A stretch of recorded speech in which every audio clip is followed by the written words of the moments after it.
you've obviously been in front of the screen a lot. Yes. And you've also been behind the screen a lot. And I'm enjoying both. Equally? There was a film called Jiu-Jitsu with Nicolas Cage. I don't know if you've heard of it. I was supposed to be an extra in that movie. Yeah.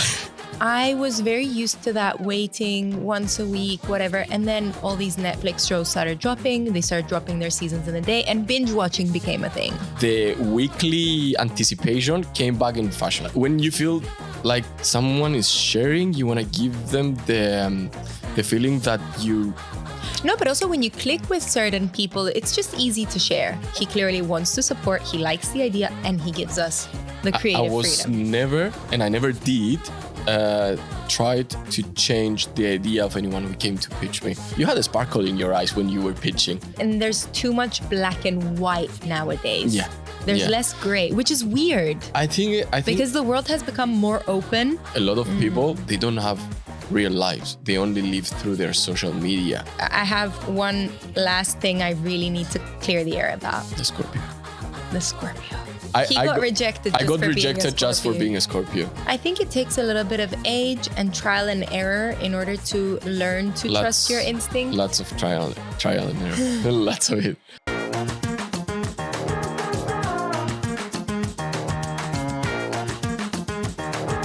So, hi Andreas, welcome to Iced Latte Girls. Hi Maria, thank you for the invitation. Today you are replacing Olivia. Yeah, I'm an iced latte girl for a day. Do you like being an iced latte girl? It's very entertaining to be an iced latte girl. Okay. I love it. I love the concept since the beginning. Yes. So it's really nice being part of it. So we will get into that since the beginning, the concept. But first of all, I want to introduce you because not everyone may know you. Yeah, please do. You are our producer. That's me. But you also do a lot of things. Yes. So you want to tell us? Okay. Black Lemon TV, Black Lemon Projects. That's my company. Black Lemon TV is a platform with... we want original creators, such as yourselves, to create original content and provide it to the people, to everyone who wants to listen or view the content. We started producing a lot of podcasts and shows. Basically, we did our first one in 2016. Oh, whoa. It's been a long ride. Yes, yes. And then we moved into a studio late 18. And in 2019, we were producing a different show every day of the week, so that we had like 5 shows on a weekly basis. And then COVID came and things got really, really, really good for us. Yes. COVID really boosted certain types of industries. Yes, and we are one of them because we knew how to live stream. We knew how to do to produce all the content that it was needed and that people were seeking. Yeah. So I was quarantined at the office. Whoa. Yes. So I was going there at 9 o'clock in the morning. Oh, I'm jealous. Your quarantine sounds so fun. It was the busiest period of my life. I haven't worked so much since I don't remember when, because I was working from 9 o'clock in the morning till 9 o'clock in the night. Whoa. Going home, sleep, and come back next day. Wow. Yes. That's it was crazy. a really good period, and it paid off. It paid off because since then, we only do more and more things. We discovered new products that we can give to our collaborators, clients, friends, whatever. Yeah, everything's going well. And we are always in the search of good ideas. Yes. But before we get into Black Lemon and podcasts and how we met, I also want you to tell us a little bit about you, because obviously Black Lemon is a new endeavor, but you've been doing a lot. Yes. And you're an oldie, so you've been doing a lot for many years. I'm gonna ignore that. I'm joking. No. He's young and fun, guys. It's okay. I'm young at heart, but I'm becoming 40 in November. I know. And you're a Scorpio, Yes, which is another conversation I want to have with you. On air, because we have been doing that conversation since forever. Yeah, you get very triggered that. You get very triggered. No, I just state my opinions. Which is one-sided. Yeah, Scorpios should be avoided. No. And whenever we ask a third party, they always agree with me. It's okay. We'll get there. We'll get there. Yeah. So, yeah, I have been a professional actor since 2009. I have been working since 2007, though, where I was still a student. And I have done a lot of TV here in Cyprus and theater. Some small parts in films. Yeah. And then I decided to leave Cyprus because I was in a no good situation in all aspects of my life, personal, professional-wise, family-wise, everything. And I left, I went to London, and there I discovered, it was 2014, I discovered Netflix and Spotify. And I said, shit, this is what I want to do. Wow. This is what I want to do. This is the kind of content that I want to be part of. And I came back to Cyprus to create that content. And then my current business partner, Andrea, she told me, yeah, good, you're going to create the content. Where are you going to put it? Good question. So Black Lemon was born. Wow. Yes. So the inspiration came from London. Yes, that's where I decided that I need to do on my own the things that no one else will do for me. Yeah. And by that way, I'm able to help others do things that they desire in a more easy, friendly way than it should have been in the industry. I mean, that is something I definitely want to get into. But if me and Olivia went to start a podcast completely on our own and had to think of the equipment and the filming and the editing and all longer, it wouldn't really be feasible. It would be. It would, but take not you much for us. longer, and it would have taken longer to reach the result. Yes. Yeah. Yes. So yeah, it's definitely a very nice way to provide people with a platform. That's what I want to do. I want to give people the opportunities that I would love to have when I started doing things. So you were also an actor for many, many years. Yes. And your most recent small little cameo was in Find Me Falling. I watched you on Netflix actually last night. Thank you for it's that. a very short scene, but yeah, that was really funny because everyone was asking me, hey, are you playing also in the movie? I was like, not really. But we saw you on the credits. Yeah, okay, wait to watch the film first and then you come back to it. And now everyone is posting it. And I mean, it's a very cool movie because it's the first Netflix movie filmed in Cyprus. It's a huge milestone for Cyprus. Yes. We do have other films that ended up in platforms such as Amazon and HBO Europe, if I'm not mistaken. But they ended up there. Yeah. This one was produced and Netflix bought it from the beginning. It hasn't screened nowhere else until the time that it was aired on Netflix. That's huge for Cyprus. And correct me if I'm wrong. I don't know any other big productions that were fully filmed in Cyprus. Maybe certain scenes, but I haven't heard of any movies from abroad. Yeah, from abroad, no. I mean, like Hollywood movies or Netflix movies. A few years ago, we got introduced to the cash rebate scheme. The cash rebate scheme, it's a scheme that big production companies or productions such as Find Me Falling, that you have a foreign co-producer, you shoot in Cyprus, and the amount of budget that you spend in Cyprus, you get up to 40% return from the government. It's a very nice incentive. Yes, because everyone benefits from it. Yeah, the producers and the productions benefit from it. The industry benefits from it. Cyprus benefits from it. Because if a film comes in Cyprus to spend 10 millions, those 10 millions are going to go in the market. Yeah, of course. They're going to go into hotels that you need to book for people to stay. They're going to go into the castings, in Find Me Falling, there were 300 extras that got paid to participate in the film. That is amazing. And 100 something for the crew and restaurants, taverns, hotels. There was a lot of money circulating for that production and for many other productions. The thing is that when the scheme started, there was a film called Jiu-Jitsu with Nicolas Cage. I don't know if you've heard of it. I was supposed to be an extra in that movie. Yeah. What happened? I didn't want to. Yeah. It was, yeah. So that didn't go well because there were some legal issues that I think it's still unclear publicly. We have a lot of details on what happened. Anyway, that created a bad reputation for the Cyprus game. Yeah.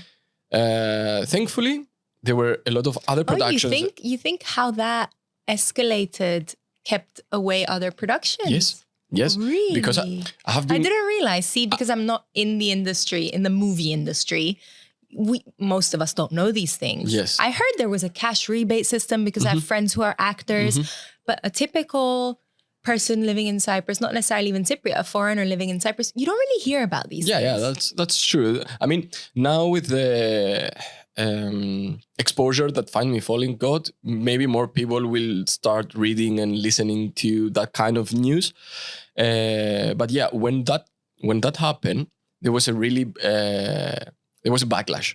So I have been going to markets around the world as a producer to try and do some collaborations, bring that kind of productions in Cyprus. And basically we are advertising Cyprus as a production studio abroad. And everyone was asking, but we've heard that your scheme is not working because that happened with that movie. Whoa. And then we have to explain to them that this and this happened. That's why it didn't work with that movie. Since then, there were tens of productions happening in Cyprus that worked perfectly fine. Yeah. So it's not a matter of our scheme. It was a matter of that specific project. And we have been having minimum 3 to 4 projects per year. Whoa. I think, and it was COVID period, imagine. That is amazing. Yes. And now for 24, I think we are number 8 currently. And we still haven't. So which movie are you going to cast me for? The next one for sure. Next one for sure. I want that 2-minute cameo. Yeah, it's amazing. Yeah, I was a bit bittered because, as I told you, I had 300 extras that I brought on the film, and everyone was, when it was announced that it's gonna be on the Netflix, everyone was asking, "Am I gonna be in it? Am I visible? Am I?" I was like, guys, I have no idea. I haven't seen the film. So we had like a cast and crew special premiere. Wow. And that was the first time that I was seeing the film. I had no idea what I was going to watch. And I was like, shit. There were a lot of the scenes with the extras that were not in the film. Oh. There were even some scenes. But that tends to happen with all movies. That happens every time. Yeah. Every time. Because you shoot like... backup content in a way. It's not a backup, but at the end, when you edit, you see that, okay, there was no reason for me to do this scene. It doesn't give anything to the film. It only adds more time to it. And because it's a rom-com, so it had to be short in duration. It had to be fun. It had to have rhythm. And more centered about the main characters. Exactly. Yeah. So a lot of scenes stayed out, but that's only for us to know. And everyone who's listening at the podcast right now. Yeah, we're giving some very cool insights into... It's very interesting for everyone working in the filming industry in Cyprus, what is happening with the cash rebate. Yeah. Because all the professionals, they get to have credits on a higher level. Of course. And they get to work with other professionals from abroad that have been doing massive productions for many years. It's a big opportunity. It's a huge opportunity. And it's a big opportunity for local actors. Some people did so great in the movie and it gives them so much exposure. They did really good. I was very impressed with some of the acting of the locals. Yes, I was very happy with the results. Very, very happy. Very proud. And I'm happy you're saying that because so cool. It's nice for other people that are not in the industry to recognize that this is good for us. No, and I mean, I have someone across me who has insights into something like this. I want to know and I want to let people know because I think it's something that is not easy to, hear things about. Yeah, you don't get to... Unless you're in touch. And I think it's something people are interested in. I know I am. The something that I think people will find interested is that the film was shot in 2022. Oh. It has been in post-production for 2 years. Whoa. Yes. They were. I knew that post-production usually takes a year, but 2? Yes. If it's a production that is going to go eventually to Netflix and you have negotiations and all that kind of stuff, it takes a bit longer. Oh, I'm so impatient. And another interesting trivia is that the casting for the film, especially for the local cast, started in 2018. Whoa. Yes. Oh, that's wild. Yeah. The thing is that when you do like a feature film, a big production, there are script development, budget development, workshops, forums that you go all over the world. And Find Me Falling went to a couple of those. So from the moment that you have the idea till the moment that you get to see the film in the big screen or in Netflix, in a platform or whatever, it could be like 4 or 5 years at best. Whoa. Yeah. I had no idea. Yeah, because then you apply for funding, then you go to seek co-production, then you do the casting, then you do the pre-production, you do the shooting, you go into post-production. It's a big thing. It's a big thing. So you don't do one thing at a time. Like you produce one and then you're already in development for the other. So it has to be always in a project in your hands. So you've obviously been in front of the screen a lot. Yes. And you've also been behind the screen a lot. And I'm enjoying both. Equally? The most important thing for me is the people that I get to work with. Okay. So if it's a healthy environment, I don't mind being either in front of the cameras or behind of the cameras. Okay. For sure, I love my job as an actor. And I would love to be in good projects, even if it's just for 3 seconds. Yeah. But... I mean, 3.5. 3.5. You can do it? No. And I love doing it. But I want to do it under the right circumstances. Because one of the reasons that I created Black Lemon, it's because the industry in Cyprus has some issues. And I'm talking about mainly the TV and theater industry. There are a lot of productions that start and they end up getting cut. I did a pilot for a series. I told you this once. There are a lot of pilots happening every year. And I did a pilot, but they never got the funding they needed for the series. Yeah, that's the usual. That's and I was so happy. Happening. I thought it was my big break. I thought it was like my time to shine, Don't man. Worry. You still have plenty of time. You will shine. You're already shining. You're already shining. Yeah, of course. But you will shine on screen as well. No, but it was just a very big opportunity for me because also I wanted very much to be in the right script, something that fits me. Yes. And it's not easy to find. No, and obviously as a first role, because I've done a lot of commercials, I've done a lot of fashion. I've even done like shorter clips, something more conceptual with a little bit more acting. And I did some acting exams. So I was very into the idea of it, but it had to be the right fit because I wasn't open to just anything, any role, any situation, any scenario. So I found something that fit me really well. And that's why I was really disappointed. Was it a series? Or it was for a series. It was a series, yeah. And I'm guessing that they tried to take it to the channels. Yes. Channels. Yeah. Yes. Yeah, there are a lot of series, a lot of pilots that go every year at the channels. Unfortunately, I recognize some issues in the decision making of the channels, to be honest. I mean, the people in charge are, let's say, old-minded. So they don't take the risk to try new, fresh ideas. Yeah. They want to go with the safe choice.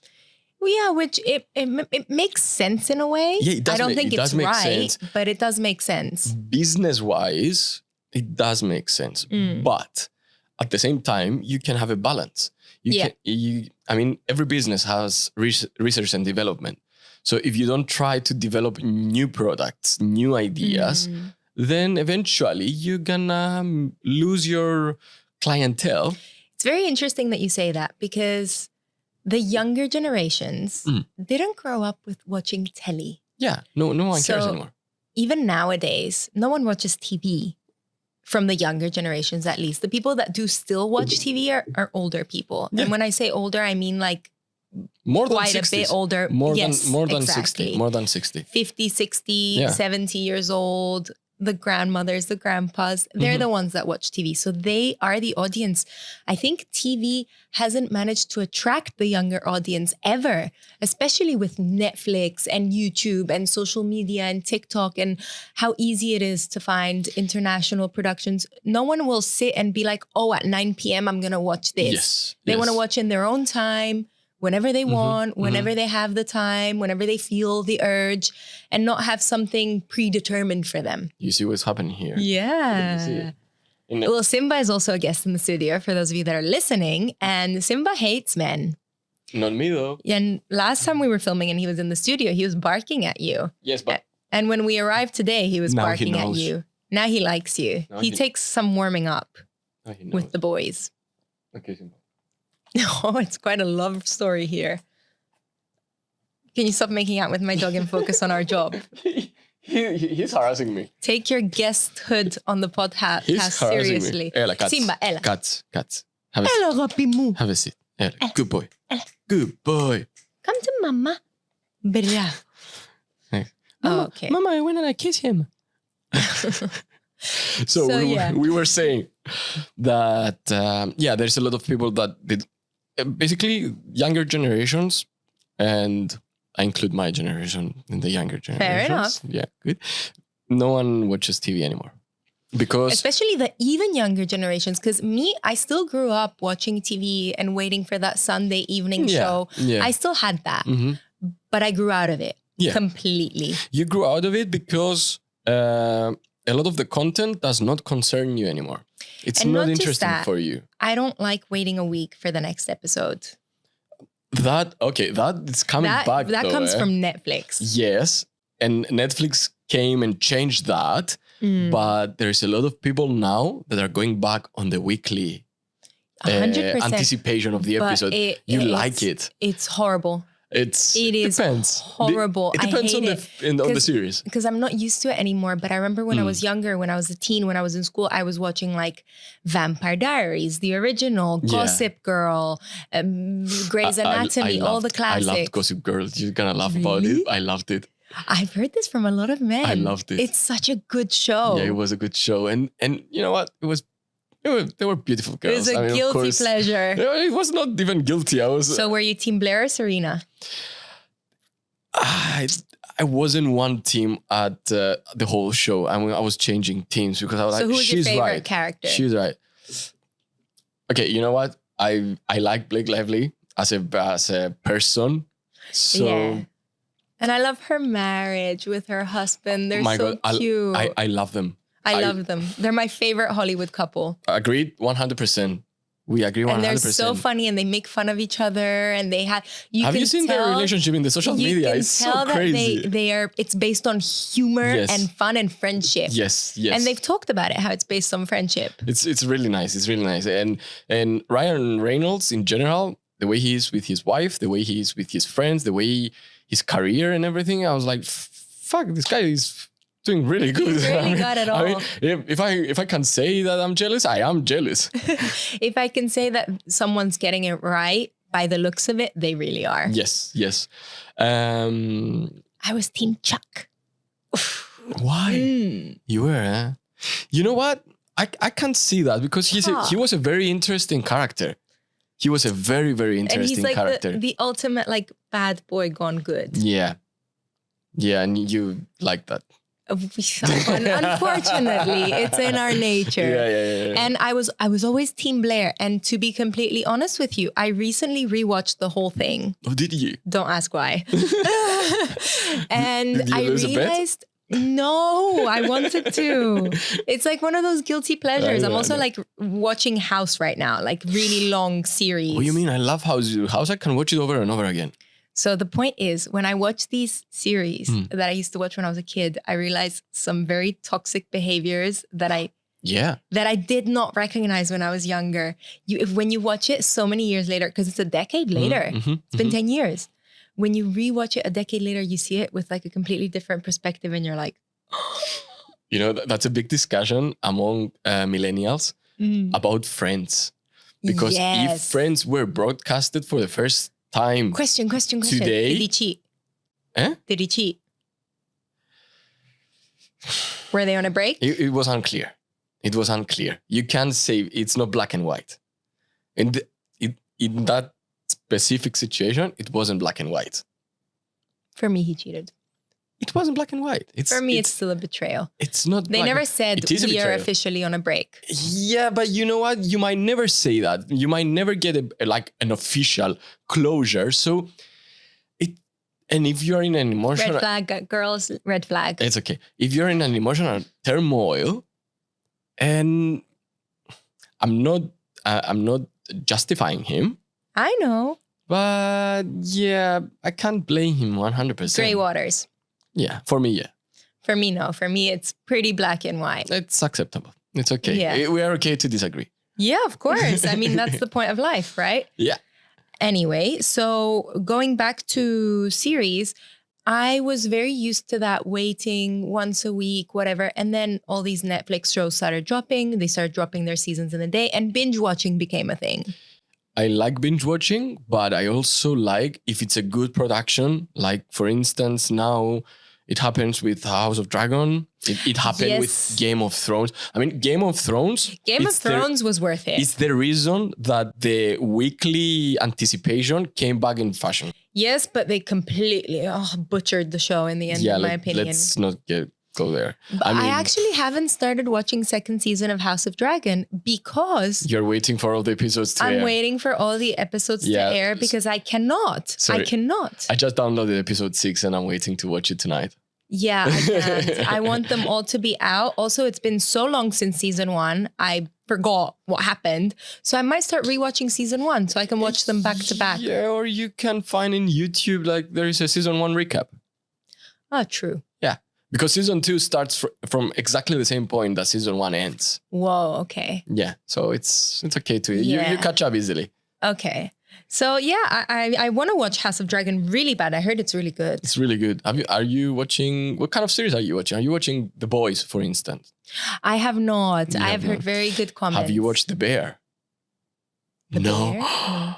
With the chef. You haven't watched it. I haven't watched any new shows lately. Okay. To be fair. You might have seen, there was I think it's a Calvin Klein underwear commercial. Yeah. The guy with the white boxer that became viral. Yeah. He's the lead actor of The Bear. Oh. Yes. And it's an amazing show, but especially after that commercial, more female audience went to watch the show. Okay. So he's a chef working in Michelin star restaurants.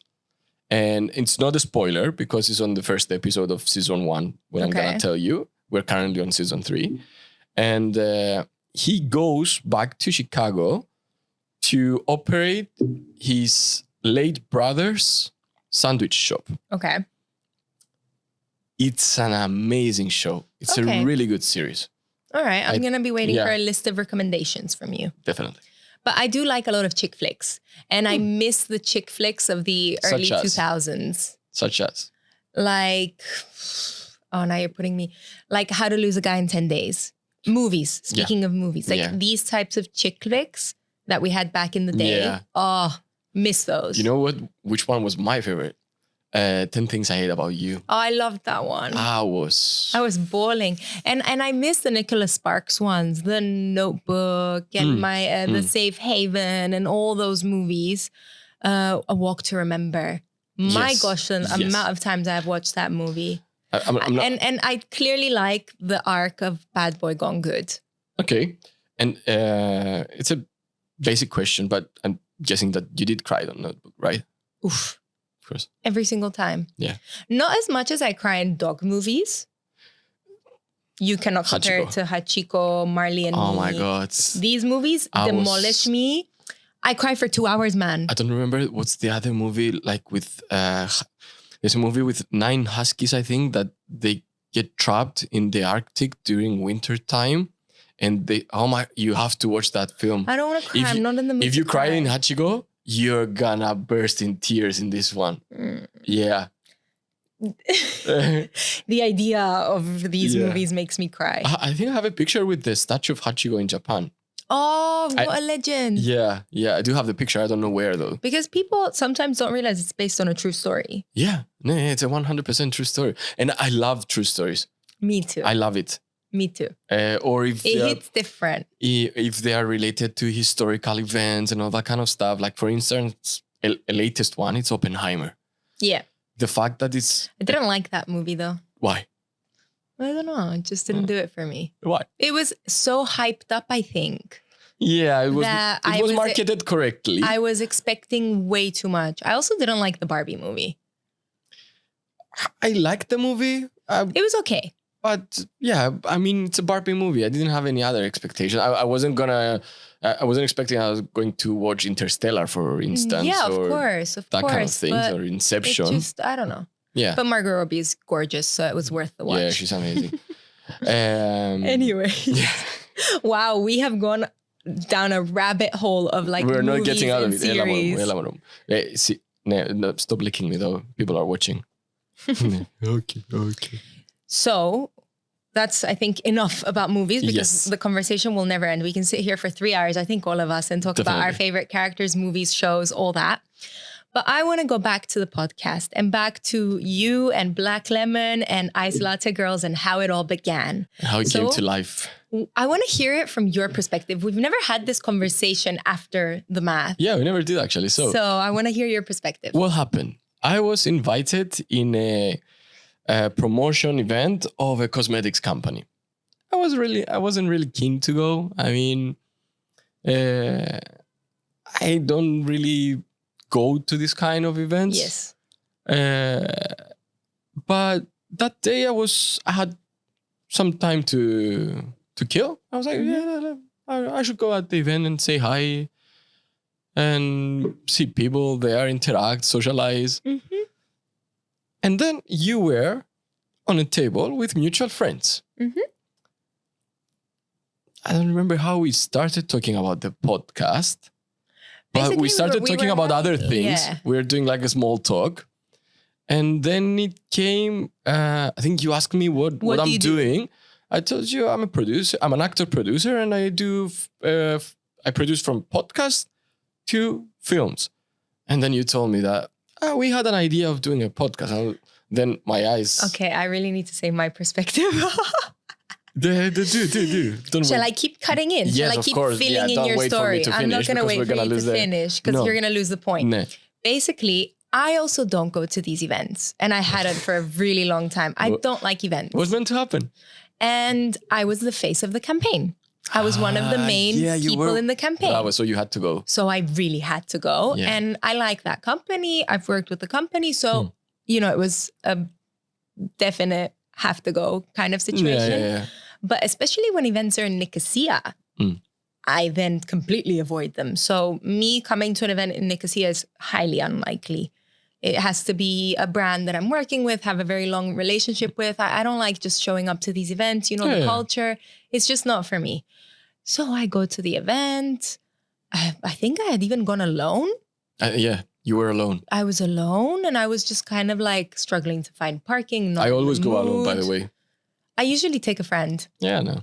So I show up at the event. They have this speech. They have everything. They play the video. It's the first time I see the campaign. I'm all excited, jolly dandy.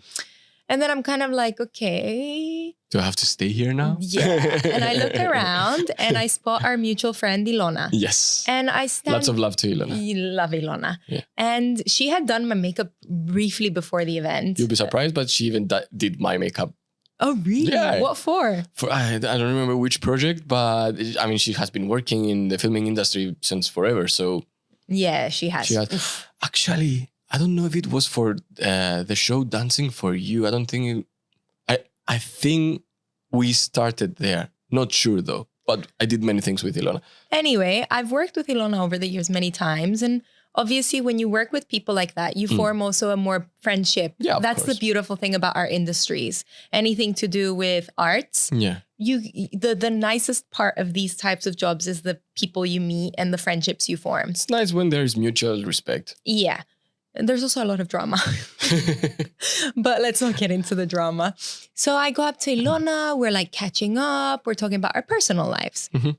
And it started as a conversation about our personal lives. Oh, yeah, I remember. And dating in Cyprus. And I was very freshly broken up. Yes, you were recently broken up. I remember that. Yes. So she was asking me all these questions. She was shocked. And then... And you were really passionate about it. Yeah, I was so angry. And not angry at my breakup. Just, I don't know. I hate men. No, I'm joking. Said while interviewing a guy. No, and nothing bad happened in my relationship and anything. But after such a long time with someone, it's a bitter feeling. You know what? It's the most natural thing in the world. When you break up, when you lose something, you have some negative thoughts, negative feelings. That's absolutely natural. Yeah. So Ilona was asking me all these questions, and then we started talking not about my necessarily exact situation, but we started talking about dating in general. Yes. And then you kept cutting in. Yes, butting into our conversation. But I mean, it was a table. We were 3 people on that table, and the 2 were talking to each other. What should have I done? Either leave, either try to pitch in. I pitched in. And you were pitching in a lot. Yeah, because I have relationship experience. So we were completely talking about completely different things. And then at one point, after talking to you about my proper personal life for like 20, 30 minutes. Too much information. Yeah. I was like, what do you do? No. Like, who are you, guy, that I have been sharing my personal life with you for? You were also sharing your personal life, though. Yeah, I mean, if it's a matter of we were all sharing our personal experiences. Ilona was too, right? Yeah. Yeah, she was. You know what? When you feel like someone is sharing, you want to give them the feeling that you... No, but also when you click with certain people, it's just easy to share. Anyway, you recognize a safe environment. Mm-hmm. Yeah, and when you recognize a safe environment, you share things. Yeah. And that's okay. And it's nice. Yeah, it's nice. Anyway, and you're like, oh yeah, actor, producer, Black Lemon. What you just said. Yeah. My jaw dropped. I was like, what do you mean? Podcasts? And I asked you, I'm like, what do you mean podcasts? And you're like, yeah, we have a studio, we produce podcasts. I actually looked at you and I went, no way. You were like, what? I was like, I was literally discussing last night with Olivia, because she had just come to Cyprus. We were working on different projects. And this idea was in our head for a really long time. But it was the first time that we actually sat down and talked about it. It was actually the previous night. It was like the previous night or the night before, something like that. It was really fresh. It was really fresh. And it was really fresh that we were just discussing like, okay, let's make this happen. It was the first time we actually sat down. And a factor was that I was freshly broken up and I wanted to branch out and do certain things I was missing out on. You always get creative when you go through different experiences. I felt free. Yeah. And it was the first time she suggested an idea. And I was like, let's do it. That's a good idea. And then I go to this event that I'm not even supposed to go to. I have to go to. And I meet you and you're like, I have a podcast studio. And my jaw dropped. I was like, if this isn't a sign, I don't know what is. It was a sign. And then I turned around and I told you, I'm like, no way. I was literally discussing having a podcast with one of my best friends recently. And you were like, okay, pitch me. Yeah, I remember that. I like doing that. I like doing that because if you really want to do it, and even if you haven't even thought about it a lot, you're gonna find something to say at the moment. You know what you want to do, so you can say in 2 or 3 lines what's your idea. So what was your take on my pitch, since you asked me to pitch you? Okay, the thing is that I like to invest in people. Mm-hmm. Yeah, and because I have known you and Olivia through your social media accounts, and I like the energy that you have and the how do you say it? The persona that you choose to share with the world. The part of ourselves that we share. Yes, I wouldn't call it a persona. Yeah. You okay, you understood what I want to say. But I want to clarify for the people. To clarify, I'm not saying that it's something that is not real. Yeah. I'm saying that it's a part of themselves and it's not the 100%. And it's a small fraction of who you are. Exactly. Social media is a small fraction of our lives. And me even more than Olivia, because she's more open on social media. I was very closed off. I was sharing a very, very tiny... Now through the podcast is the first time that I'm sharing certain opinions and insights and thought processes. Yeah, it's good that you're different though. Yeah, I was never sharing these things before. So the first thing that I thought is, okay, so we have two women that they express their opinions. They have like a very strong social presence, and they want to do a podcast in English about things that they talk with each other. That's a great idea. That's a great idea. It needs development. Mm-hmm. Because from the idea to the execution, there were a lot of stages that and we had so to go meetings. through afterwards. Exactly. But I'm not sure if I remember correct, because me and Olivia had a name ready. I don't remember if it was Iced Latte Girls. It wasn't. It was something else. I remember. What was it? Shall we uncover it? Yeah. Okay. Because I remember I pitched you with a name even. Yes. It made my pitch so strong. Yes, you did. The working title was Rendezvous Girls. Bravo. And then we thought, yes. Rendezvous Girls sounds a bit off. Well, yeah, you're going to take us on a date? Yeah, it sounds a little bit like working girls. Yeah. We didn't like that vibe. Yeah. Because the concept that I presented to you, which is the idea after all, and it's what we're working to develop still to this day. It's a work in progress. And we're going to be still developing. Mm-hmm. And that's what makes me happy, because if I feel like we have no room for development, I'll be concerned. Yeah, of course. I'll be concerned about my mental state, because there's always room for improvement. And the idea was two friends having coffee, discussing anything people, not just girls. Two friends would discuss. Yeah. And because I drink iced lattes all day, and she has iced lattes as a certain idea in her head, that's how Iced Latte Girls came up after. Yes. It stemmed from Rendezvous Girls. Yes, I know. It stemmed from the idea of a date. The concept is the same. Two friends discussing everyday issues, subjects that αφορούν. That concern them. That concern them, yes, thank you. So yeah, the idea was great, and now we had to develop it and see, okay, how do we do it? And I think, when was this event? This event was like September, October. We have to check our chats to see when it happened. And you gave me your card on the dot, and I remember leaving the event, and I was like walking to take a picture of the main billboard, because it was on the main road in Nicosia. I was so excited. And you called Olivia. I never get used to seeing my face on billboards. It's always exciting. It's weird. Of course it is. It's exciting for everyone. Especially when you're freshly broken up and they get to stare at your face everywhere they go. A little bit of pettiness in me, you know? You're gonna see me every day. It definitely is a bonus. But I remember leaving the event, and I'm just checking when the event was. I'm really curious. I remember leaving the event and calling Olivia and sending her a picture of your business card that you gave me.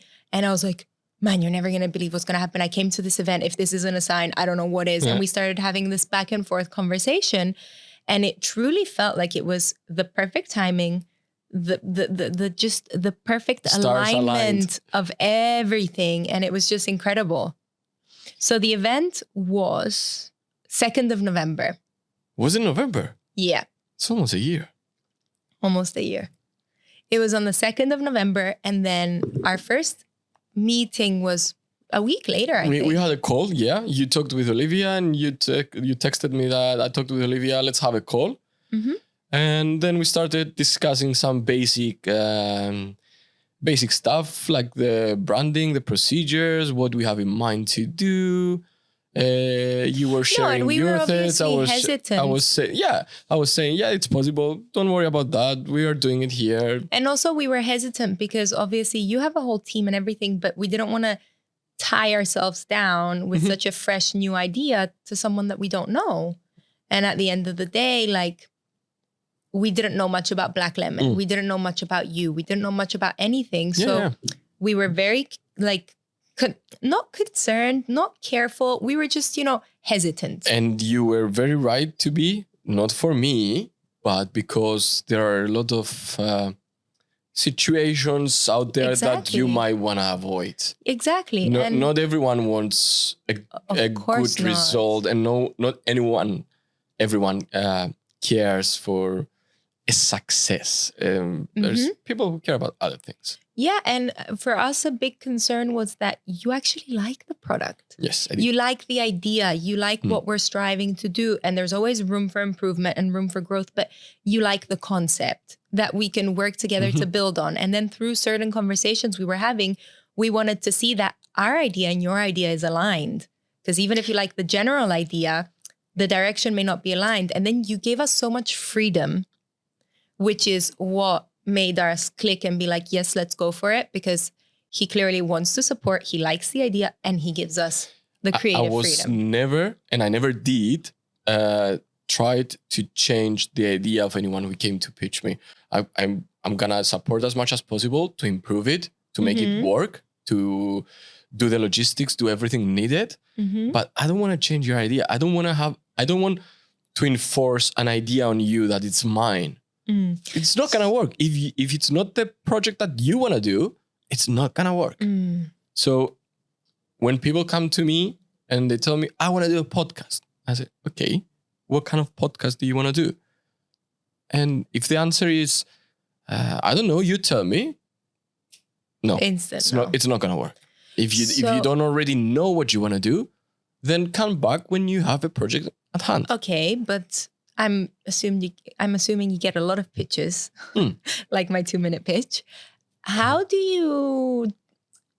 I mean, obviously, it's also based on a little bit of experience, but how do you tell if a pitch is a good idea or not? How do you define what idea you like and what idea you don't like? You might think it's funny, but sometimes it's not even about the pitch. It's about the person and the energy that brings on the table. Okay. If you see that person really wants to do that, then it's totally worth to invest on that person or those persons. If you have a stupid idea, I'm going to tell you it's a stupid idea. But if the idea is good, there's always a room for improvement, as you said.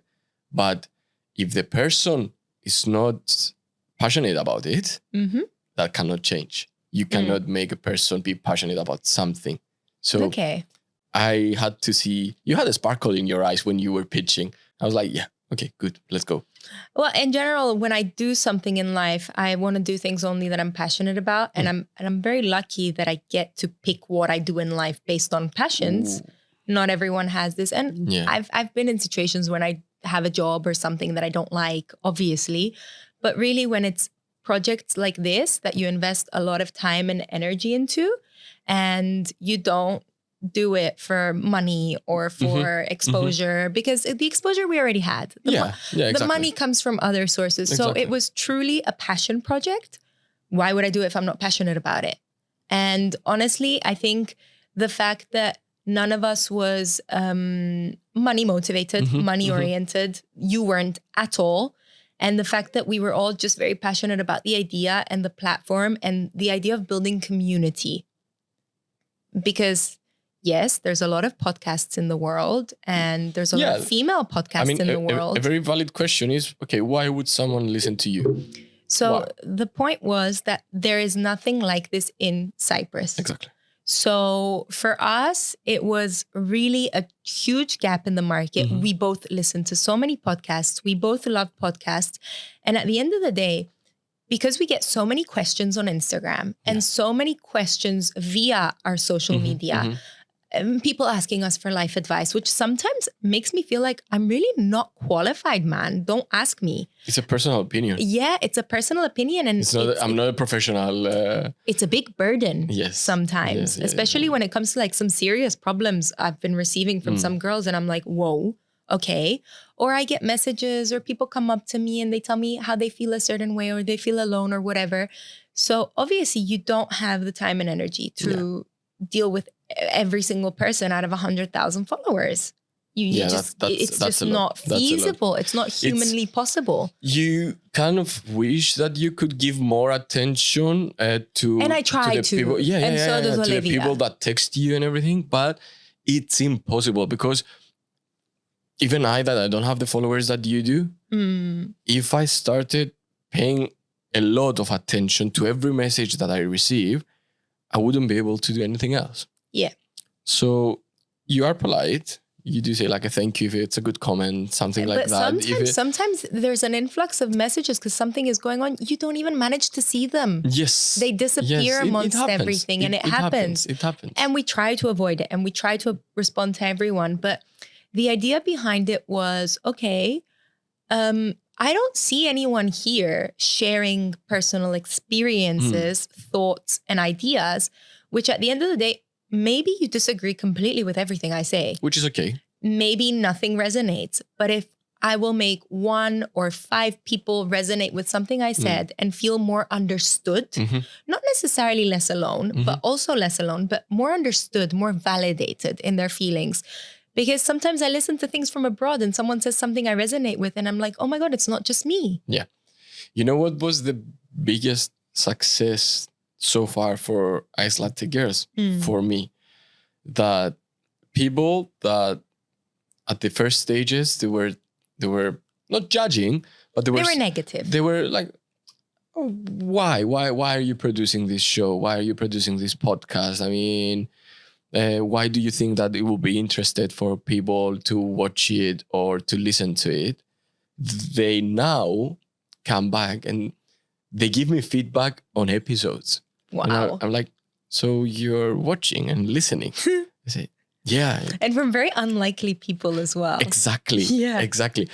Shit, you see, I forgot to check the analytics on the men-women ratio on Spotify and YouTube. I'm getting, honestly, in the beginning, sometimes men would come up to me and like mention the podcast and I'm like, is this some weird pickup line now? Like, what? But then it can be a pickup line. It can. But you can realize if the other guy actually listens or watches the podcast. It was really funny because one guy did kind of try to use it as like a pickup line. Yeah. Like, I kind of know what you do, na.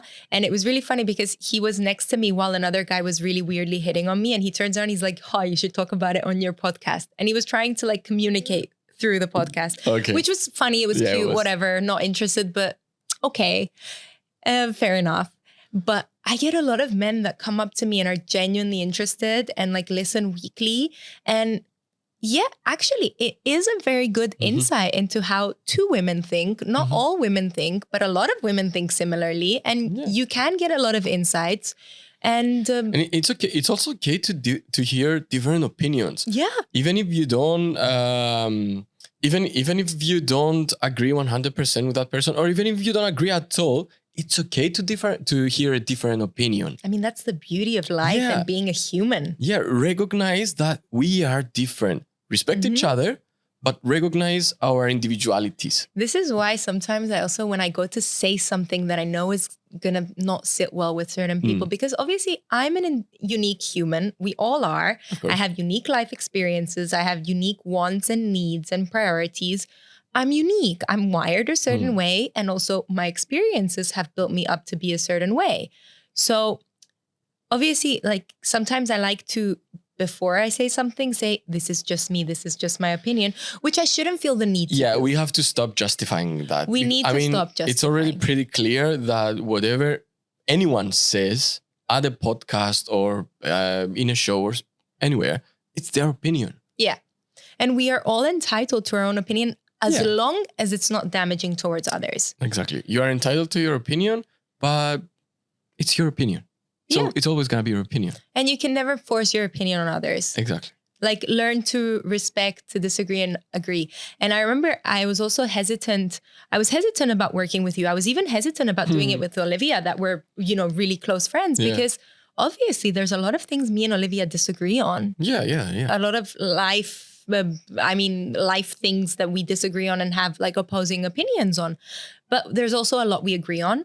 And one thing about our friendship that I really appreciate is that even when we disagree, we respect each other's opinions and we agree to disagree. Like we don't have to agree. You can talk about your perspective. I'm going to try to understand you as well. I do the same thing. I put a lot of effort in understanding people that have different opinions with me. Because then it helps you to learn and grow as a person. Unless the ones that are hateful. Yeah, 100%. Yeah, I mean, those are... But also, we're not, I think any of us here are not the type of people that are like, all my opinions are the right opinions. Yeah. No, there's no such thing. I don't work with that kind I'm of people. open to changing my opinions. Me too. Even Me if too. I'm really firm Me about too. them. Let's have a discussion. And if you manage to change my opinion, I will accept it. And I will say, you were right. My opinion has changed. I've done it many times. Yeah. I think, with growing older, but also growing through experiences and through life, you learn that it's necessary. Yeah. Because at the end of the day, it only damages you if you're so stubborn in life. If you're stiff, you will break. If you're flexible, you will bend. You will grow. Yeah. And it's important to be able to adapt and bend. Yeah. And at the end of the day, our opinions... do not adapt just to adapt. Yeah. Adapt if you are convinced that the other person was right. And this is one reason I hate cancel culture, because we all make mistakes, and I'm not going to cancel a human unless they did something terrible. And even then, like, there's always a reason and there's always some sort of justification and two sides to every story. I hate cancel culture. And I hate, like, when people take clips of 30 seconds from our TikTok and, like, assume and judge and hate. I never understood Go watch the episode and then have an opinion. Yeah, at least give us the benefit of the doubt to the point of listening to the whole thing to develop an opinion. Yeah. But if you're not going to do that and you're just going to sit and judge, I don't care. You know what's the latest cancel attempt that I really, really laughed? When Gen Z tried to cancel Eminem. I was like, dudes, stay away. You're not doing that. You don't want to mess with the millennials. I mean... Yeah, but even like there was a whole war between millennials and Gen Zs. Like there's always something... But you know what's the thing? Millennials don't care. They don't care. They're not as fragile and sensitive as the Gen Z. So it's okay. Yeah. The younger generations have become a little bit too easily triggered and sensitive. And there's too much black and white nowadays. Yeah. There's less gray, which is weird. I think because the world has become more open and more informed and more easy access to information. And we've become more extreme. We should have been more informed, but we are more into our shells, into the social media shells. So a lot of people, they don't have real lives. They only live through their social media. And those are the ones that they usually scream the most in social media. Yeah. I mean, if you do have like a real life and friends and family to go on a trip, on a picnic, on a birthday party, on all, you're choking me. So on all these kind of things, you don't stay in front of your screen 24/7 and get obsessed with every single detail that you see there. I mean, be obsessed and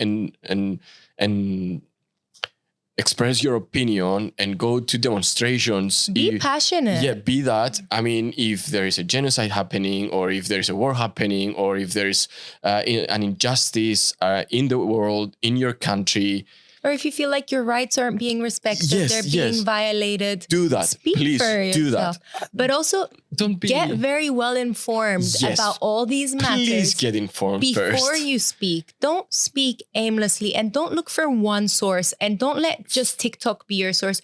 Actually research things. Filter your sources. And research. Yes, it's very important. I mean, it's like 2 or 3 clicks away to get all the information you want about the subject. Do that. Although I have noticed that nowadays, it's very difficult to filter and to find the right sources, because media is very skewed. If you want, I find it very difficult to read news and form a neutral opinion, the correct opinion. It's very hard to differentiate between propaganda and facts, between what is being pushed by certain agendas and what is real. Yeah, you know what? If it's a new media that came like 2 or 3 months ago, you don't know what to believe. But if there are medias that already exist for many years and they have always expressed either a very neutral opinion or a balanced opinion, and there are others that they were always supported for one topic, one agenda, then you can you can judge that. But it is difficult. I'm not saying it's not difficult. That's why, and it takes a lot of time. That's why a lot of people get carried away from everything that they read on Facebook. Yeah. I mean, I saw it on Facebook. So what? Does that makes it valid? No, it doesn't. But I think even though information is more available to us, it's also much harder to get the right information nowadays. Yeah, too much information. There's an overflow. There's a flood. Not enough filtering. That's it. Okay, so I think I have one last thing I really need to clear the air about. The Scorpio. What's your problem? Do you have an ex-boyfriend called Scorpio? No. So what's your problem? You don't have you don't have Actually, I do. You don't have a personal experience with Scorpio. I do. But I don't have a bad experience with him. Even worse. So you have a good experience with a Scorpio, but you're still blaming the Scorpios. You are doing exactly what you were just saying. How this Scorpio conversation started was you told me about a personal situation you had. Would you like to tell the audience? I literally do not remember. You went on a date. Yeah. Oh my God. Okay. He got rejected. I got rejected just for being a Scorpio. She found out he's a Scorpio and she instantly... I said it. I mean, it was not a secret. It was, when is your birthday? The 12th of November. So you're a Scorpio. And then it was, I have to go home. And then, To be fair, that's a little bit ridiculous. I would have sat through the coffee and then I don't know what kind of experience every person has. I would have sat through the coffee and then ghosted you. No, it was nice. It was really nice. But the thing that but it happened in smaller degree in other situations as well. No, I mean, when we had people in the studio, everyone agreed with me that Scorpios... We don't have a good reputation, and I don't know why. You have a very bad reputation. Why? Tell me why. Because we're being brutally honest? What's the bad reputation? I'm gonna justify it. It's not about reputation, man. It's just that you guys are a little bit paranoid. No, we're not. Yes, you are. How have I ever been paranoid? I'm not talking about you specifically. Okay, define paranoid. You know what the problem is? Yes. I don't believe in you're a Scorpio and you're an Aquarius and you're this way. And I don't believe in that. But a complete birth chart, honey, that's a science. If someone tells me their time and place of birth, which is always something I ask for on the first day and make them call their moms to find out if they don't know, I think that is very interesting. I'm not going to live by it, but I think it's a very interesting and pretty accurate insight. I'm going to send you mine. So I don't know what your other signs are. Maybe other things balance you out, but generally my horoscope is Toxodis. What's Toxodis? Sagittarius? Sagittarius, yeah. That saves you. I know. Lead with that. When you have Scorpio problems, be like, yeah, but my rising, and I'm over 30 and the rising takes over, is Sagittarius. Okay, thanks. It will help you a lot. And it actually makes a lot of sense that you're a Sag. You have that freedom of a Sag. If you say so, I don't know, but if you say so. The point of the story is Scorpios just tend to be a little bit paranoid and a little bit passionate. Passionate, yes, I take it. But sometimes that's not a good thing. When you combine passion and paranoia, it's a lot. And I have nothing against them. I don't really understand what I have some really good Scorpio friends. What do you mean with paranoia? Because I don't have an example in mind. They assume the worst easily. I'm actually quite the opposite. Because I always, when I meet a new person, I don't know. I assume the best. I feel like Scorpios feel like people are out to get them. No, I never had that impression. Never. When I meet new interesting people, I give my full trust, and you have my full trust until you prove me wrong.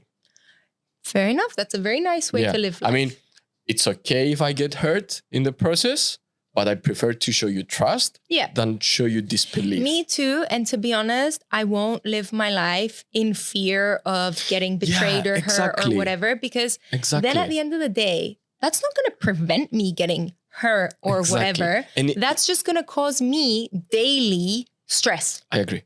And daily paranoia. It's only going to damage me. What's the worst thing that can happen? Get hurt? Been there, done that. Let's go again. Yeah. That's literally. Okay. You grow. I've gone over it once. I'll get over it again. You want to betray me. You want to cheat on me. You want to hurt me. You want to backstab me. You want to happened. Everyone's already I know done how that. to face it. Exactly. Yeah. I mean, the first time you're facing any of these adversities, it's a lot. Yeah. But honey, what doesn't kill you makes you stronger. It is a cliche. It is so true. And at the end of the day, there's nothing you can't get over. What's your sign? Remind me. So the point of the story is... Yeah, but what's your sign? Remind me. I'm an Aquarius. Okay, yeah. But, I don't have an experience with Aquarius. But my rising is a Capricorn, so I'm not a typical Aquarius. Anyway, the point of the story is I'm not going to generalize. We mostly use it to make jokes. Yeah. Like we'll crack jokes. If I meet a Scorpio, I'm going to crack jokes. If I meet a Gemini, I'm going to crack jokes that they're bipolar. My brother is a Gemini. I mean, I love Geminis. I have friends that are Geminis. I have friends that are Scorpios. I have friends of all zodiac signs. Some of the stigmas and the stereotypes are just so funny. I know. It really isn't that deep. Because that's why I always laugh when they tell me, oh, you're also, a if Scorpio. I really hated Scorpios that much, the day I met you, I would have, if I was so adamant, I would have been like, no, he's a Scorpio, not working with him. We're not working with him.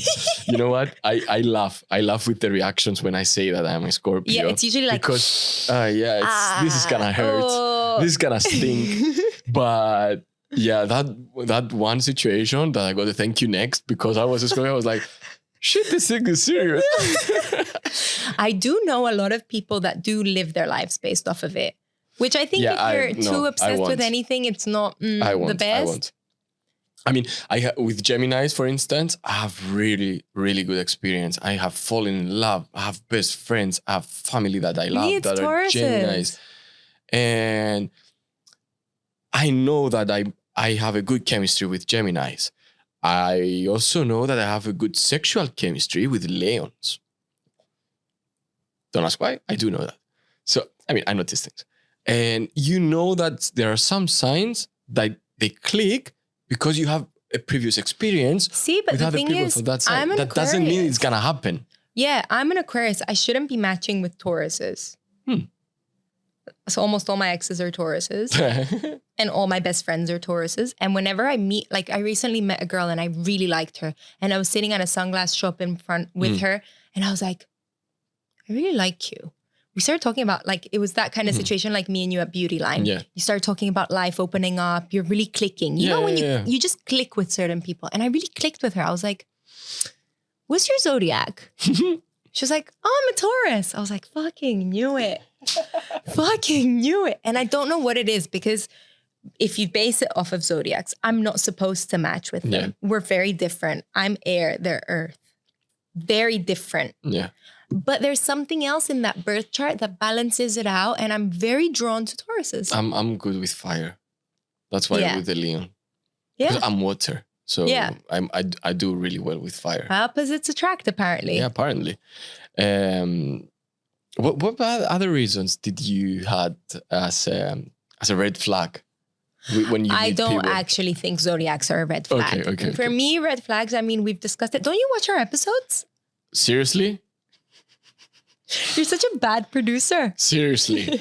I mean, he's even always in the studio, yeah? Just to clarify. I watched the edited episode and then I watch it after when it airs. Yeah. To make sure that everything is okay. So, I mean, you know more or less my red flags. Yeah. My just red flags nowadays have to do with who you are, how you handle yourself, how you handle other people, if we match based off of life values, life opinions. And yes, I'm okay with disagreeing, but when it comes to my partner, I don't want to have completely different values and priorities in life. No, especially values. If, you know what, you become a partner with someone because you see potential, or else why be a partner? You can just, I don't know, have something fun and that's it. If you want to become like a serious partner with someone, that means that you see a potential. Part of that potential is living with that person for the rest of your life and having kids. If you don't share the same values, how the hell are you going to raise kids together? It's all fun and games, but when life gets serious, you need to know that you're a team. Yeah. I think also something that it shouldn't be a red flag. But for me, if someone is really chaotic and has very chaotic energy, it's not necessarily a red flag. Some people like that passion in life, that chaos, that turmoil.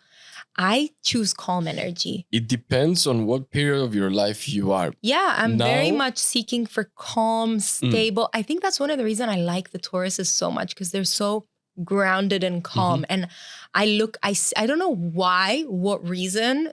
Also, my life has been chaotic. So maybe that's why I seek that stability.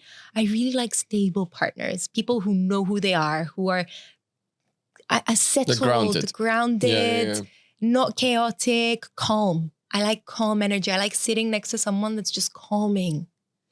So that's not really a red flag. It's just a personal preference. Which might change by time. So 100%. But the red flags I see in people, it's not necessarily these are red flags. It's these are things I don't like. For me, mostly it's behavioral issues. Like what behaviors? Let's get some male perspective. Yeah. What behaviors do you avoid? Okay. I'm very observant. Yeah. I like to observe a lot of things. How you exist in a room, how you interact with other people, how you not interact, but how you deal with yourself when you're alone. I observe a lot of things. So if I see that you're impolite, disrespectful to others, if you are insecure, insecurity for me is dangerous. It is. In a relationship, because it will drive you do stupid things. Yeah. And so mostly it's those things. If you are complaining a lot, that's a red flag. You don't like a whiner? No, because it's a habit. It's not that something you have something to blame. You want something to complain about. That's a problem. So I think these things mostly. All right. So since this is a good opportunity to get some male perspective. Who should pay on the first date? I always pay on the first date, but I don't think there has to be a rule about it. Depends. No, I don't think there has to be a rule about it either. It's a very personal choice. I like to do the first steps. I like to be the person that's gonna ask you out. I'm to be the person that is gonna have it as a purpose to go to take you on a date. Not a purpose, but I like to be the one who takes initiative. And since I am the one who has taken the initiative, I have to take the responsibilities of that initiative as well. If I'm gonna suggest that let's go on holidays on a Greek island, I have to cover for that. The whole thing, even when it comes to something as big as a holiday, do you think the man should pay? If I don't have the intention at least to cover for a big part of it, then it's better for me not to suggest it. I can suggest we can go a picnic in Tasos. We can go in a beautiful restaurant. We can go a day at the beach. We can do stuff. So basically, the moral of the story is you suggest within your means. Yes, and I'm just to clarify it, I'm talking about the beginning when you want to date someone, start dating someone. Afterwards, at the relationship, I think it's important to have balance, especially if both persons are independent and working and everything. It's good to have balance. It's also to have balance when you want to create a family. Because of course, I was married and I had the discussion with my then wife that, okay, if the time comes and we have kids and you are earning more money than me, then maybe it's wise you to do your career, since you are a career-oriented to choose women. Whose career will be the priority. Yeah, and it's okay. I'm totally okay to stay home and raise kids. I after a point, of course, because there is a point that the man cannot do the same things that a woman can do. Yeah. But I'm okay to do that. But you're also the type of guy that, when you talk about having balance, you also talking about having balance in the household. Oh, definitely. Which is, I think, one of the reasons that women are so angry with the whole 50-50 concept, because it's 50-50 when it comes to finance, but it's not 50-50 when it comes to everything else. Yes, but that always depends. You like to clean the house. You like to do the dishes. You like to cook. I have been single since forever. I mean, I'm almost 40 and I've been... But even before you were single for so long, you did these things. Yes, that's how I was raised. So there's a big difference between when you want to go 50-50 in terms of finance, that's fine. but you need to be getting 50-50 with everything. That's why I mentioned the word balance. Yes. It doesn't have to go 50-50. It can go 20-80. And I think it should go based on how much each person can provide. Exactly. I mean, for instance, if I am a successful accountant or lawyer and I make thousands of euro every month, and you are an actress or a model and you get paid per project, and there is going to be a month that you're going to make a good amount of money, there is a month that you're not going to make a good amount of money. If I don't realize that and I don't respect that and I am pushing you to do something else, I'm stupid. Mm-hmm. I mean, open your eyes and see. You pick that person for who they are. 100%. Don't try to bring it to suit you. 100%. And it's very difficult because usually when someone tries to change you, I think we've all experienced a little bit of that. Yeah, it's a failure. It never starts abrupt. No. It's a very gradual process that you get stuck into. And then you're like, whoa. Yeah. When did I make all these changes? Yeah. When did all of this happen? How did we get to this point? Like, it's such a gradual process that you end up a little bit blindsided, and it starts one little adjustment, one little sacrifice, and then you completely end up losing yourself. Yeah. So it's important to have boundaries. It's important to know who you are and stand your ground. But it's harder to date when you know who you are. Yeah, but it's more ουσιαστικό. Yes, it's more meaningful. More meaningful, thank you. 100%. It's much more meaningful because now, sometimes before even going on a date, just from exchanging a few messages or calls or whatever, I know if it's gonna go well or not. I trust my gut instinct. As you should. Yeah, because I have seen it justifying me many times in the past. That I felt that this might not go wrong, but then I was still putting the effort and trying, and then it ended up not going well. So I should have listened to my instinct from the beginning, and I tend to do that because you know from the beginning, you have the feeling. I think it takes a little bit of age and trial and error in order to learn to trust your instinct. Lots of trial and error, lots of it, which is not a bad thing. You know what? I'm really rare. Yo, I'm really okay with it because it often became a red flag for others that I have experienced in dating. Yeah, it's not, because if I am dating you and I want to have something more meaningful and more permanent with you, it means that I know that I want to do that. It's not like because I need a relationship. Listen, I will be the devil's advocate. Please do. And tell you from the women's perspective. Please do. When you know someone's been around the block, and they may tell you, but I'm serious about you. Yeah, but how do I know you didn't tell that to the whole block while you've been around the block? If I was serious, hard. It's very hard to know for sure, because a lot of times, a lot of women have been in situations where the guy acts like he's so serious. I get it. But he's not very serious at all. So it's very hard to believe your words at face value until time proves you right. I agree 100%. The thing is, I don't say words. I'm being brutally honest from the beginning. That's a Scorpio thing, and I know that. And honesty sometimes works as a negative because I tend to scare people away. But if I'm going to tell you from the beginning that I have no idea where this is going to go, I have good feeling, I sense good vibes, we're gonna start dating each other and we will see where it will lead us. So to be completely honest with you, I understand that because I know you'd say that with honesty. But that is such a typical fuckboy line. Okay. Yeah. That's what every fuckboy says. And I'm sorry, but as a woman, and I mean, I was thinking about this the other day. It fucking sucks being a hopeless romantic in today's day and age. It fucking sucks being a person who believes in true love and life partners, and fucking sucks. Yeah. Honestly, I cannot stress it enough. It is horrible being a hopeless romantic. And you get burnt once, and you get burnt twice, and you get burnt 3 times. And not just you. You watch people around you just get burned and burned and burned.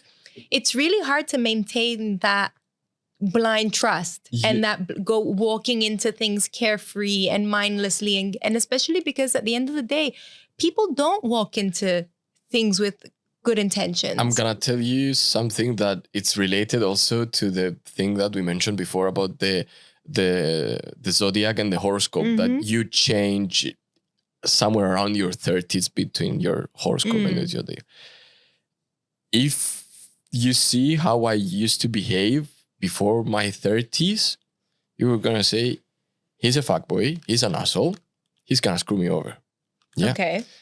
But I do recognize that kind of behavior, and I don't want to be the person that lies to achieve his goal, to the person that will present a different aspect of himself just to get you in bed, for instance. Yeah. Yeah. I get that. I prefer. It's not easy to believe you. Yeah, I know. I know it's not easy. But I rather have nothing happen between us than lie about it. That's very rare. Okay. That's very rare. I mean, because at the end of the day, most men will lie and will use any tactic possible until they get what they want. And I've seen it happen countless times. I've been very lucky with the men I've chosen to date. I've never felt, like the men I was dating were like really lying to me and manipulating me and cheating on me and all this stuff. Obviously, it didn't work out. Clearly, didn't work out with any of them. But I've been very lucky. I've dated good men. I've really filtered well through them, and I've had very positive experiences. And sometimes it's okay if it just doesn't work out. You just, through time, realize that you don't match and you move on, and that's okay. And that's what dating is for. And at the end of the day, I'd rather break up now and settle later in life and avoid my first divorce. Yes. And then break up later with two kids, with a house loan, with all the complications and that it's a big brings. decision, and I'm not a firm believer. Obviously, like, you never know what's going to happen in life, but no one gets married with the intention of getting divorced. Yeah, for sure. And also, let's say something that it's better to divorce when you realize that it's not working, even if you've been married for 10 years and you already have kids, that stay at a marriage that you hate each other. It's gonna make you miserable and it makes for the whole rest of your miserable. life. Just admit that you fucked up for the last 10, 5, 3 years. You made mistakes. Then stick onto your mistakes and lose the remaining 20, 30, it's difficult, 50 though. years of it. It's difficult, I know. Especially when a family is involved. I know. And a lot of people that do end up in situations that they're not 100% happy stay for the kids. And I can understand that. Yeah. I really hope I'm one of the lucky few that is 60, dancing in the kitchen with her husband, hopelessly in love. And honestly, when I see these videos of old couples and when I hear how they speak about each other, or when I went to Kerkira with Diana and we saw this older couple and he was putting her sunscreen on her and they were taking care of each other, and she had some health issues. He was proper walking with her step by step into the pool, and they were so sweet, and you could see that the love is still there. I'm gonna tell you something about it. Unfortunately, it's rare. Yeah, it's very rare, but also something that we have to have in mind. We see a glimpse of their life. 100%. We don't know how that couple was between their 30s or 40s or 50s, and they ended up loving each other so much in their 60s and 70s. They might have gone through a hell of a relationship and a wedding. 100%. And I think the difference between the older generations and the younger generations is that it goes against what you said. Sometimes it's important to know that, when you make a life commitment to someone and when you literally make a vow, I mean, no judgment to people who get divorced. Sometimes it really is for the best, but sometimes you shouldn't jump at divorce so fast, and you shouldn't give up so easily. And even in relationships, you shouldn't jump to break up, because yes, there's other options and there's always something better out there. But if you decide to commit to each other, you need to learn to work through problems. Yeah. I was gonna agree with you if I couldn't realize that times have changed. So the thing we see in movies with old couples that they fought for their relationship, that was so nice and so romantic and so beautiful. I don't think it can happen in our era. I think the times have really changed sad. so much. Yeah, I know it's sad, but I think the times have changed so much that everything is different now. Even the way we deal with that kind of situations. The times definitely have changed, and it's very hard. It's very hard if you grew up with that picture in your head to adapt to what's going on in the world right now. It's very challenging, and at the end of the day, I don't think there's right and wrong, and there's a right marriage and a wrong marriage, and I don't believe in one opinion or one way, but it's hard to differentiate between what you think you wanted the whole time and what you feel you wanted and what's in front of you. Yeah. It's very hard. Yeah, I know. And it takes a lot of accepting as well. I'm flashbacking things now. So So it's very interesting, though, getting a bit of male perspective on our Girly Talk podcast. Yeah, you know what? This is episode number 1 of me being your guest. I think in season 2. Definitely. Something that I really want to have in season 2 is you and Olivia with a third person. Okay. That's something that I think it will go really well.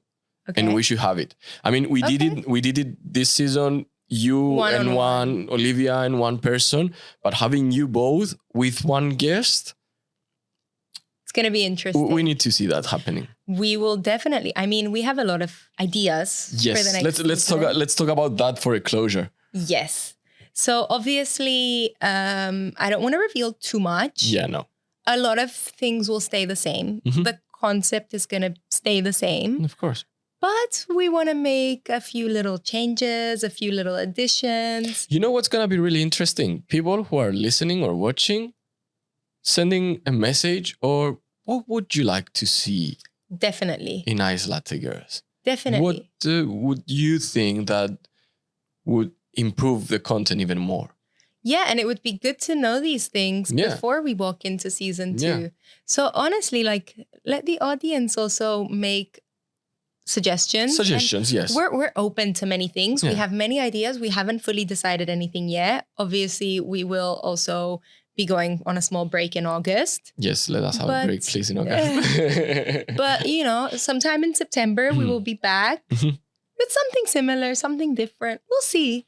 And it's season 2. There is always alterations between seasons. So I'm really glad. Initially, we had no intention of having guests. And I'm really glad we incorporated the guests. I remember the first time I told you about having guests, you were both so, no, it's going to be the 2 of us. I was like, okay, yeah. But then you guys... I suggested it. You came back and you said... You know what? The audience was asking for it. Yeah. As well. And that's one thing that I'm really happy we have managed to maintain so far.